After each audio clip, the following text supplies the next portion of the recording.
And it's on the screen. Hi, Ann. Can't I hear get you. that better turn this. Hi, Yeah.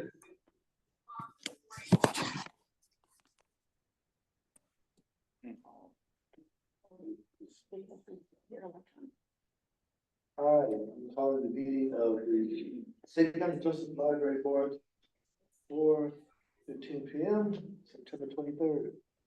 I will return the form, call the roll. So Ann Rosen.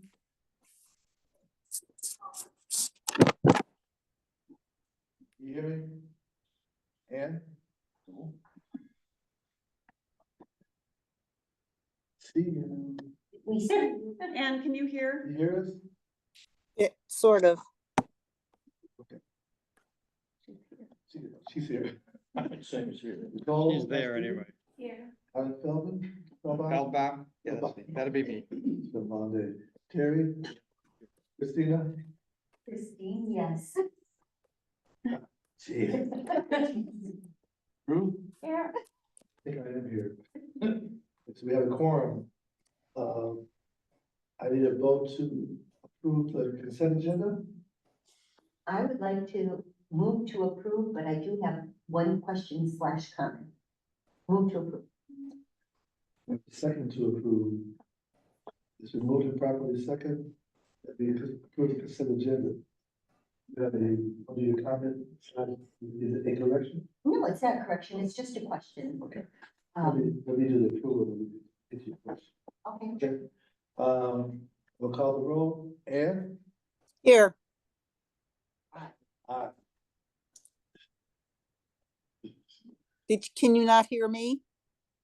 I can hear you. Yeah. There's a motion to approve the consent agenda. Aye, Thank you. Nicole? Alan? Oh, I approve the consent agenda. Terry? Aye. Christine? Aye. Ruth? Aye. I approve. This agenda has been approved. You have any question in the comment? Okay, the question, it's just a question. When we are deleting books and audio files and everything else, are we recycling them? They either get recycled or they go to the front of the library bookstore for sale. Okay, well, I know about the bookstore, but for those old textbooks and stuff that people don't buy, they get recycled. Correct. Thank you.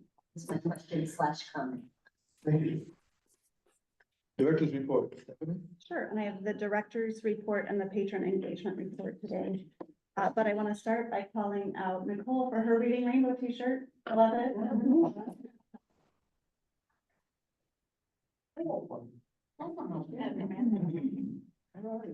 So our next chapter continues to move forward. We're ready to publish the bid documents for the center renovation. So we should be able to approve those bids at the next board meeting here. We're also, all of our bond paperwork is with the county council. We have that committee meeting for the council tomorrow evening. And then we'll go in front of the full county council on October 8th. If you've seen on our website, the HVAC on Francis has been limping along. We were open shortened hours just because of the unseasonably warm weather. It just could not keep up. Starting this morning, the new unit is being installed, so we're closed there this week until we should be good to open on Friday, provided the weather stays not boiling hot. It's supposed to be nice, so we should be able to reopen. I'll remind you that we ordered that unit in February, and that the HVAC unit and the weather did not. So we did manage to open most days, at least a half day. That's good. Anjanette, Kara, and I have been working with Gibson on our health insurance renewal. You'll see that at next month's board meeting. We do expect a low double-digit increase in our costs. And What is low double digit? 10, 11, 34? oh, Well, what's it, 11 to 13? Yeah. Depending on a number of different, 20. Yes. yeah. That in line with most. More than one. Reasonable question. Yeah, Sorry. Yes, I think that's a reasonable number. it's just the state of insurance these Yeah. days. We hosted our annual volunteer breakfast and honored volunteers who've given more than 500 hours. So I've listed their names here, and I wanted to publicly call out Julie Lord for more than 4,000 hours of service to the library. So, fantastic. How many years would that be over? That's certainly not, it can't be 1 year, so that's obviously, that's gotta be like forever. Do you know? No, it's more It's than 1 year. it's over the course of their Their volunteer connection. career. Yeah, How long hers is, I have. I just wondered if that's like, that's all right. Oh, and we had some teen volunteers come to that breakfast with their families too. That was really nice to see them. With WNIT, we hosted the documentary Legends of Michiana, Gladys Muhammad. And then John Paul from WSBT had a conversation with Gladys Muhammad. That was a really nice event. I enjoyed that. And then we also worked with the League of Women Voters last week to host a voter registration event here and then at a lot of our branches too. So we're working hard to get people registered to vote. And then as part of our efforts to support and include minority and small businesses in our purchasing practices, we hosted an event with the City of South Bend and the University of Notre Dame, how that small businesses can get big contracts. Anjanette presented for us. And then we also added a vendor opportunities page to our website where anyone can find our bid, any of our RFPs, our bid documents. And then also if you're just a generic vendor in town, you can register yourself there and say, I'd like to do business. So if something comes up, we know you exist. So that's one of our efforts to increase the diversity of our suppliers. That's my report. What time is the meeting on county council? County council meeting is at 5:30. That's tomorrow. The committee meeting's tomorrow at 5:30. The October 8th one is at 6 p.m. President? Oh, October, if you can be there, that'd be nice. that's Okay. okay. That would be the Halloween dinner in case. Oh, and I would be remiss not to note that Dr. Marvin Curtis here got the Legacy Award from the Civic.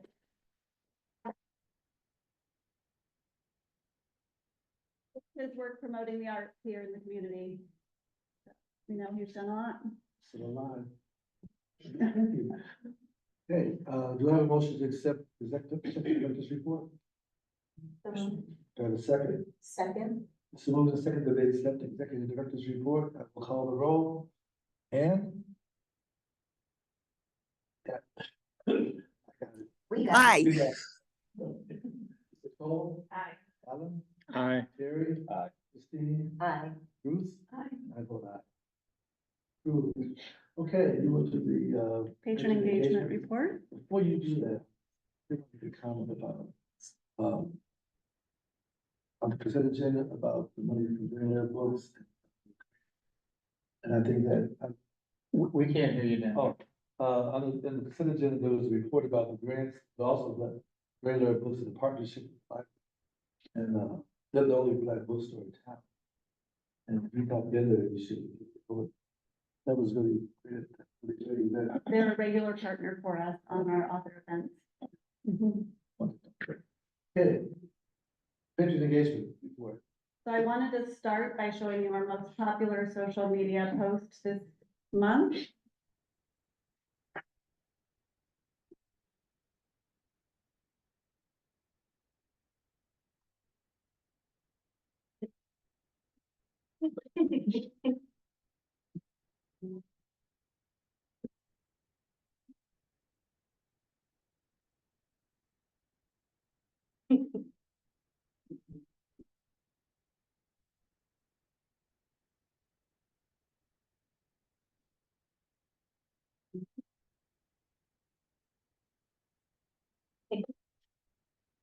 So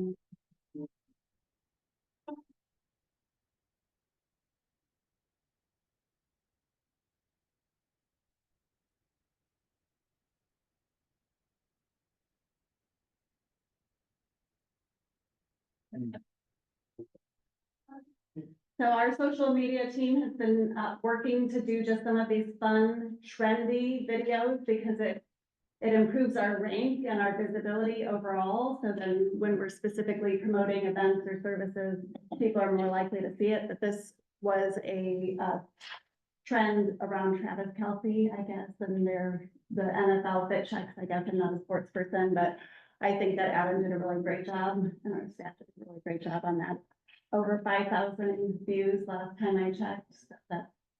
And I'm sure there's more. My high school best friend commented on our social media posts, and she's in Kalamazoo. So just random and surprising to these posts, but that will increase all of our other visibility when we have on those trends. So, good job to them. You can see our total visits are trending higher than the last couple of years, which is exciting to see. Digital circulation continues to be half of physical circulation. When you look at libraries around the country, this is really interesting. Some libraries are getting closer to even.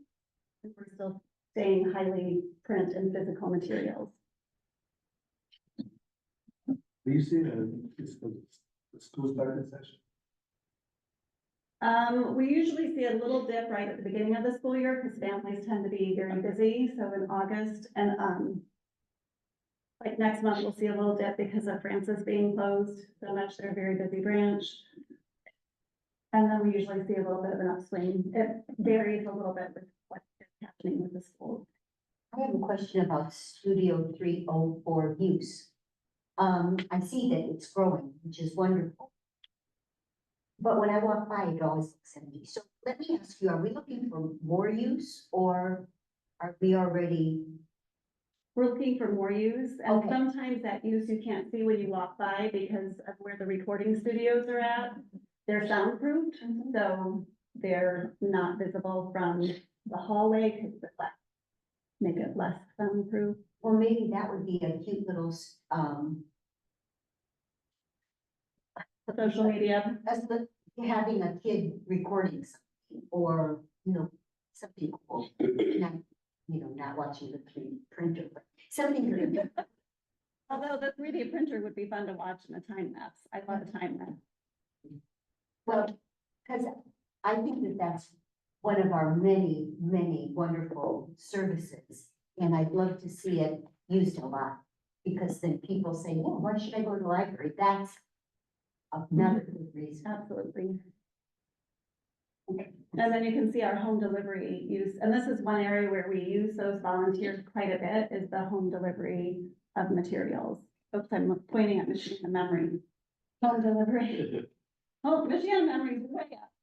Home delivery is just kind of a constant for us, but that really gives access to our patrons who can't come into the building. And then Mel will tell you more about what we're doing with outreach coming up in our information session.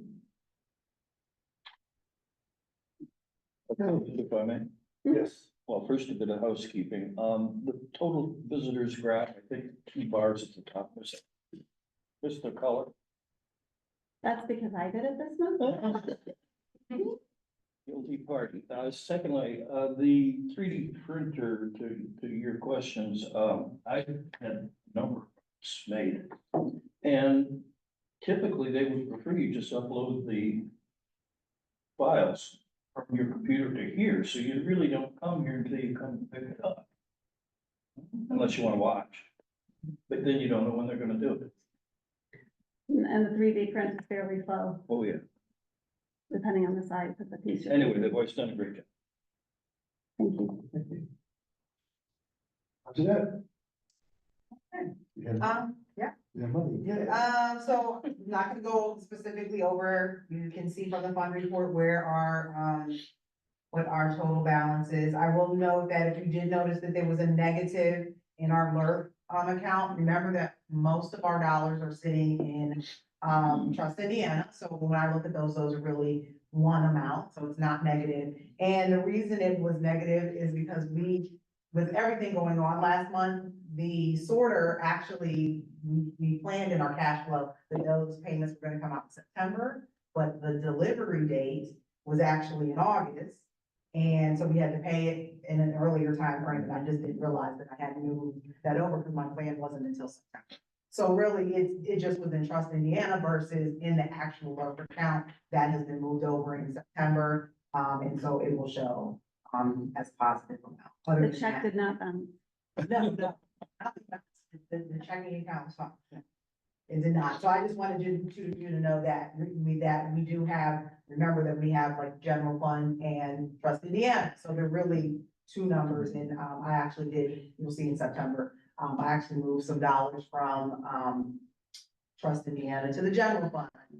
And so we try to keep as much as possible, which we'll talk about a little bit later, in Trust Indiana versus in First Source. Okay. So that, unless there are any specific questions on that. The other piece, is you will see, a spike in the electric and water and potentially even in September. When we go forward, part of it is, remember a couple months ago, we had a meter fix at, I think Lakeville. And so now the bills where they were barely $100, they've gone up about 81%. And so we're seeing that. It's not a huge dollar. However, with the, HVAC, outages at Francis, our facilities maintenance manager had to run, is it the water and the electric, like it was kind of like constant. So he told me this, it's gonna spike, and you can see that in the expenditure report that's starting to spike a bit. So we'll see where it goes, for the September bill. Hopefully, once you get the new one in there, it'll start. Hopefully October. And then, so I just want to kind of address, where we are with the property on Fox. We have not finalized that. The seller did not respond with her signature. She has some financial things that were not, disclosed to her realtor. And then she also wanted more dollars from the library that we could not do, and that came through her realtor, not her. So we have heard nothing additional from that, so that property just is where it is. How that work, we- But, how that work. yeah, It may still, it may still happen, it's it's still in in market. limbo right now. Yeah, it's in limbo. I didn't want you to know that we have not finalized that contract, it is just, You know, just hanging out. We're not concerned about it, we're just gonna let it play out as it plays. I just want you to know that has not been finalized. Talked about LERF spending, we will have, significant more LERF spending, again, through, this third and fourth quarter, because we have Francis, we have Center, and the sorter, and we also have they have that, so we will have some additional spending we'll see coming, out of LERF. Over the next couple of months, building acquisitions, those types of things. We already said that we did the collaboration with the city of South Bend. And I wanted to just, talk a little bit about Trust Indiana. The Federal Open Market Committee voted on September 18th, to cut the Fed funds target rate by 50 basis points, which I've been talking about. We knew it was gonna drop, we just didn't know when. They actually voted it in. Right now, the Trust Indiana daily yield is at 5.32%. And they are telling us to just continue to diversify. And it would be a great time to probably put more money in Trust Indiana because it is so stable, even as the market, moves around. So our intention is, to continue to move and use Trust Indiana as our main, investment point at this point. So, with the rate cut, will interest rates will fall? They would. And based on the background of this, it will fall. They will fall, but I anticipate that they will not be as drastic as the bank, Right. because those are already lower than what Trust Indiana is. So they're at 4 point something. A lot of the bank CDs may be at 5, but we are still, our yield in Trust Indiana is still higher than the banks and even, RC. So unless there are any additional questions, Any additional questions for our human? Okay, I need a vote to approve both the pages report and the financial report. So Motion, and a second. Second. Motion and second to approve page education report. and financial report. Call the roll, I'm gonna start with Ann. Bruce. Aye.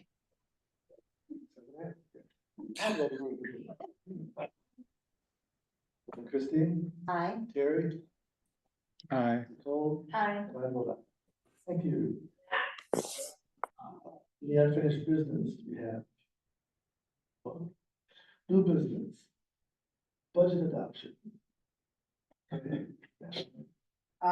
we had our public meeting last week for the, budget, Last month. last month. Nowadays. So last month for our public hearing for the budget, and I'm asking that that the board approve the budget as it was presented, last month. Okay. We have to have a public hearing. We did the public hearing last month, so we just need to adopt it. Motion to adopt. Okay. Misunderstood you there, okay. That's the next one that needs the public hearing. Yes. Oh, I'm the wrong one. What day is it? Is it time?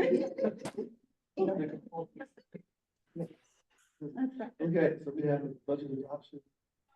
You all see the budget estimate? Are there any questions? Should they have on Jeanette? Not, entertain a motion to approve our budget estimate for The 20 budget is not Budget. yet. Option. for the adoption. I move to adopt the budget. There we go. Okay. Okay. The vote is taken to be adopt the budget for 2025. Call the roll, I'll start with Ann. Aye. She can- Oh, you can't vote. I just want to clarify, Anne, since you're participating electronically, you can't vote on this motion. Oh, okay. Indiana law. Nicole? Aye. Alan? Aye. Terry? Aye. Christine? Aye. Ruth? That's it. Not- Approved. Now, for the additional appropriation. Is the public hearing. Yes, so Bill, do you want to say anything about this first? And then we'll open a public hearing. So the resolution on the additional appropriation is simply appropriating the bond proceeds, which the board adopted the bond ordinance or the bond resolution, excuse me, last. But we needed to give, we need to separate those two meetings because we need to notice. Which is today. The bond proceeds, which are in the amounts that were recited in the bond ordinance as well. There's 4 million for the LaSalle. 6,350,000 for the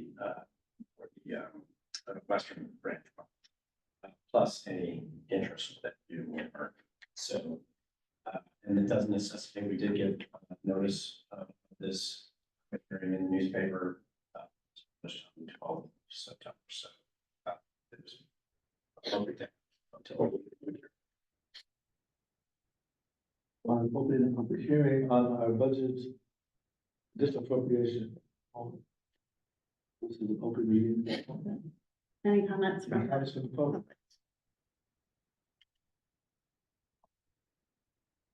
Oh, the public. Now, we'll close the public hearing. Okay. The hearing has now been closed. We will now vote on the additional appropriation. I have a motion to approve the additional appropriation. So So we'll have a motion, do I have a second? second. Okay, so move the second that we approve the additional appropriation. We'll call the roll with the exception of Ann. No, Anne can. Indiana. Yeah, okay, Ann, you can go now. Oh, aye. Thank you. Nicole, Aye. Alan, Aye. Terry, Christine, Aye. Ruth. I vote aye. The additional appropriation. Thank you, sir. Any other business? Okay. Mel. I'm here. Come on. Thanks for having me here today. I'm Mel Lewis, I'm the manager of the education and programming department here at the library. She is phenomenal, by the way. Oh, thank you. Sure. And I am here today to share some information with you all about our outreach services and our plans moving forward.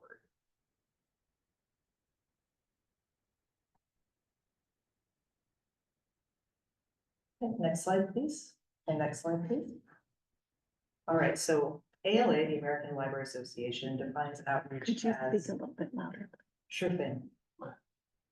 ALA defines outreach as services for those who are infrequent users or non-users of the library. So it helps us get out into the community and meet our patrons where they are and provide library services and resources to them. And we have done this for a long time. We typically do this through tabling events like the one pictured here. This is a back to school event at La Casa de Amistad. And it's a great way to share information about library services and programs with people out in the community. But it does not actually bring those services and resources in most cases out to the community or the programs that we provide. So we assembled an outreach task force, next slide, please, to talk about ways that we can do this more effectively, ways we can bring our programs out into the community more effectively. So early this year, we established a task force made of staff members from around the library system. We gave them a survey to assess our current outreach and identify areas where we might improve. And we found that there are some areas where we're doing extremely well, such as with the schools. But there are other areas where we could do more, such as with daycares, preschools, and assisted living facilities. So with that, the task force recommended the hiring of additional staff to focus on outreach services in particular. Next slide. And these staff are housed in my department, the Education and Outreach Department, and we have reorganized into teams. There are now 3 teams that work with 3 distinct age groups, one for youth, ages 0 to 18, one for adults, for those over 18, and our community outreach, our community engagement team, which works with all ages events. And this structure enables us to ensure consistency and quality of our programming. As an example, our youth engagement assistant manager oversees our story times. And now she is able to do so for story times both in-house and off-site. Next slide. So moving forward, our mission statement is this. St. Joe County Public Library's outreach team breaks down barriers by bringing the library into the community and meeting our patrons where they are. And here's a little bit more about how we do that in each team. Our community engagement team will continue to provide tabling and information out in the community by going to major events such as Art Beat, First Fridays, Fusion Fest, and here in the lower right, we have MAC at Aviation Day at the airport, providing information on what we do. We also participate in community celebrations such as parades. And at the top is a photo of me with a book bike at the St. Patrick's Day Parade in March. And we also provide informational presentations, a presentation called we call Library 101, which covers all that we do in the community. And in the lower left, you'll see Mari, our new adult outreach specialist, providing one of those presentations at the YWCA. Next, we have our youth engagement team. And our youth engagement team provides specialized programs. So this includes story times, and pictured here is our new youth outreach specialist, Megan, providing a story time at Howard Park. We also provide STEAM labs. We currently do this at A Place to Be Me Children's Dispensary, and we will start doing this at Howard Park in the fall for kids visiting after school. And our youth engagement team also provides art of reading aloud workshops, which are designed to teach caregivers how to read aloud effectively and embed early literacy practices into their work. Next, our adult engagement team also provides specialized programs, including digital literacy courses. And pictured here is Tyler leading one of our courses at La Casa de Amistad. We've been leading level 1 and 2 computer courses there for some time. And moving forward, we are going to start offering some programs offsite that we currently offer here, namely Resumes and Resources, which is a resume workshop and job search workshop, as well as Crafting Connections, where people come together, make a craft, sit and have a conversation with one another, building connections and combating the epidemic of loneliness.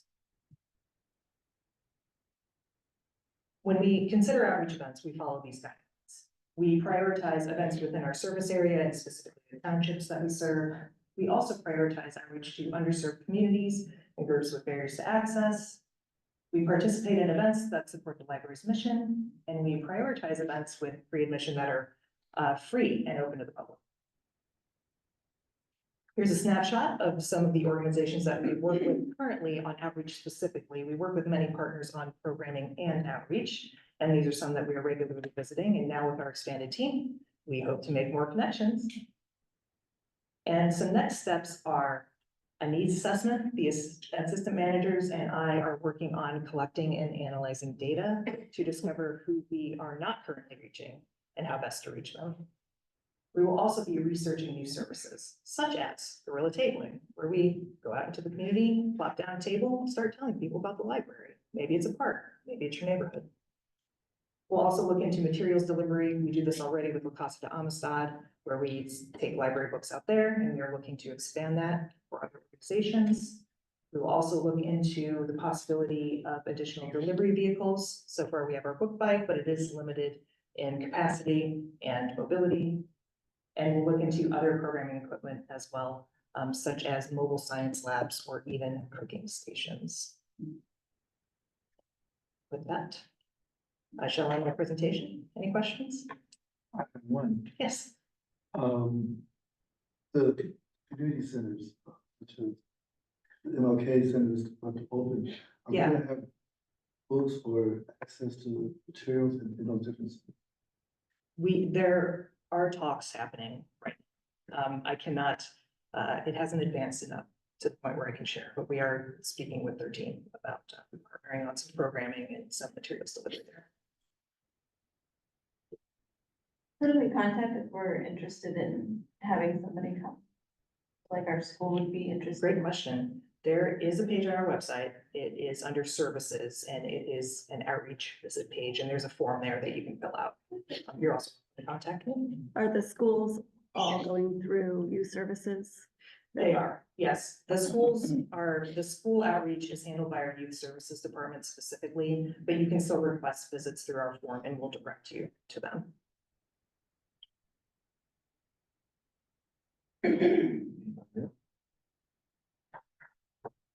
If you have any trouble with, art thing, let me know. Okay, will do. Thank you, Dr. Kurtz. My boss. Sounds I've been good. hearing about it, you know. Gotcha. Yeah, we're good. Got that. Okay, Thanks. thank you all. Thank you. Oh, before you sit up, you want to share with us about your event in January? Sure. Yes, I'd be happy to. So very excited to share that we are embarking on a new author talk series called Culturally Speaking. It is intended to be quarterly, and our first author is going to be Jason Reynolds, who will be, yes, who will be visiting us on Friday, January 24th. And he will be speaking here in the library in the evening, and then we'll also be working on coordinating a visit with a high school during the day. He's agreed to do an additional class. I might be the only person who doesn't know who Jason Reynolds is. Yeah, he's a young adult author and poet. Oh, is he the one that did he's been here before? He has not been here. In Alexander? Oh, okay, that's. Maybe it was something for young people's literature. Let's see, like the national representative for young people's literature for maybe 3 years. He's, I saw him. He shows. yes, very Yeah, thoughtful. yes. Yeah, very, Now I know.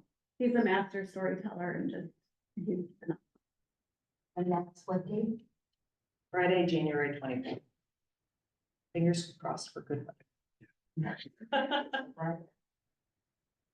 He'll be downstairs in the auditorium. Mhm. Thank you all. Thank you.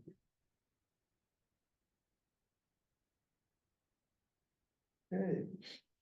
Do we have any visitors? Homegrown folks. Okay. Anything else you want to add to? No, I know, we had a short meeting this time. Okay, hearing no visitors and we know our business. Entertain a motion to adjourn the meeting. Next meeting will be October 28th in this room. 4:15. Which time we will do the. Do